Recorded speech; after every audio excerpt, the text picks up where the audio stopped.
ಪ್ರದೇಶದ ಗೊಂಡಾ ಜಿಲ್ಲೆಯ ಬಿಜೆಪಿ ಕಚೇರಿಯಲ್ಲಿ ಮಹಿಳೆಯೊಬ್ಬರ ಜೊತೆಗೆ ಅಸಭ್ಯವಾಗಿ ವರ್ತಿಸಿದ ವಿಡಿಯೋ ವೈರಲ್ ಆದ ಬೆನ್ನಲ್ಲೇ ಪಕ್ಷ ಕಳಂಕಿತ ಮುಖಂಡನಿಗೆ ನೋಟಿಸ್ ನೀಡಿದೆ.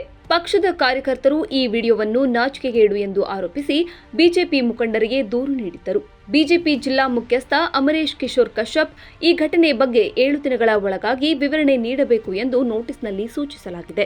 ಜಾಲತಾಣಗಳಲ್ಲಿ ಹರಿದಾಡುತ್ತಿರುವ ಈ ವಿಡಿಯೋದಿಂದ ಪಕ್ಷದ ಘನತೆಯ ಮೇಲೆ ಋಣಾತ್ಮಕ ಪರಿಣಾಮ ಎದುರಾಗುತ್ತಿದ್ದು, ಇದು ಅಶಿಸ್ತು ಎಂಬುದಾಗಿ ಪರಿಗಣಿಸಲ್ಪಡುತ್ತದೆ ಎಂದು ಬಿಜೆಪಿ ರಾಜ್ಯ ಪ್ರಧಾನ ಕಾರ್ಯದರ್ಶಿ ಗೋವಿಂದ ನಾರಾಯಣ್ ಶುಕ್ಲಾ ನೋಟಿಸ್ನಲ್ಲಿ ವಿವರಿಸಿದ್ದಾರೆ. ಅಧ್ಯಕ್ಷರ ಸೂಚನೆ ಮೇರೆಗೆ ಈ ನೋಟಿಸ್ ನೀಡಲಾಗುತ್ತಿದ್ದು, 7 ದಿನಗಳ ಒಳಗಾಗಿ ಸೂಕ್ತ ವಿವರಣೆ ನೀಡದಿದ್ದಲ್ಲಿ ಶಿಸ್ತು ಕ್ರಮ ಕೈಗೊಳ್ಳಬೇಕಾಗುತ್ತದೆ ಎಂದು ಎಚ್ಚರಿಸಲಾಗಿದೆ.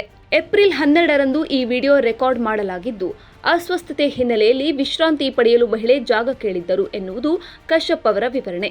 ಆಕೆಯ ಮನವಿ ಮೇರೆಗೆ ಕಾರಿನಲ್ಲಿ ಕಚೇರಿಗೆ ಕರೆತಂದಿದ್ದೆ ಎಂದು ಸಮರ್ಥಿಸಿಕೊಂಡಿದ್ದಾರೆ. ಕಾರಿನಲ್ಲಿ ಕಚೇರಿ ಎದುರು ಬಂದಿಳಿದ ಮಹಿಳೆಯ ಜೊತೆಗಿದ್ದ ಮುಖಂಡ ಆಕೆಯ ಭುಜದ ಮೇಲೆ ಕೈ ಹಾಕಿಕೊಂಡು ತೆರಳುತ್ತಿರುವ ಹಾಗೂ ಆಕೆಯನ್ನು ಆಲಿಂಗಿಸಿಕೊಂಡಿರುವುದು ಸಿಸಿಟಿವಿ ವಿಡಿಯೋದಲ್ಲಿ ದಾಖಲಾಗಿದೆ.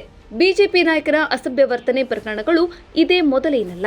ದೆಹಲಿ ಮುಂಬೈ ಎಕ್ಸ್‌ಪ್ರೆಸ್ ವೇನಲ್ಲಿ ಮಹಿಳೆಯೊಬ್ಬರ ಜೊತೆ ಮಧ್ಯಪ್ರದೇಶದ ಬಿಜೆಪಿ ಮುಖಂಡರೊಬ್ಬರು ಲೈಂಗಿಕ ಕ್ರಿಯೆ ನಡೆಸಿದ ಸಿಸಿಟಿವಿ ವಿಡಿಯೋ ವೈರಲ್ ಆಗಿದೆ. ಇದಾದ ಬೆನ್ನಲ್ಲೇ ಮೋಹನ್ ಲಾಲ್ ದಕಾಡ್ ಅವರನ್ನು ಭಾನುವಾರ ಬಂಧಿಸಲಾಗಿದೆ. ವಿಡಿಯೋ ವೈರಲ್ ಆಗುತ್ತಿದ್ದಂತೆ ಬಾನ್ಪುರ ಪೊಲೀಸ್ ಠಾಣೆಯಲ್ಲಿ ಸ್ವಯಂ ಪ್ರೇರಿತ ಪ್ರಕರಣ ದಾಖಲಿಸಿಕೊಳ್ಳಲಾಗಿತ್ತು. ಮೋಹನ್ ಲಾಲ್ ದಕಾಡ್ ಮಧ್ಯಪ್ರದೇಶದ ಮಂದಸೌರ್ ಬಿಜೆಪಿಯಲ್ಲಿ ಸಕ್ರಿಯನಾಗಿದ್ದು, ಬಿಜೆಪಿಯ ರಾಷ್ಟ್ರೀಯ ಯುವ ಮೋರ್ಚಾ ಘಟಕದಲ್ಲೂ ಜವಾಬ್ದಾರಿ ಹೊಂದಿದ್ದ ಎನ್ನಲಾಗಿದೆ. ಇದರ ಬೆನ್ನಲ್ಲೇ ಉತ್ತರ ಪ್ರದೇಶದಲ್ಲಿ ಬಿಜೆಪಿ ಪಕ್ಷದ ಕಚೇರಿಯಲ್ಲಿ ಈ ಘಟನೆ ವರದಿಯಾಗಿದೆ.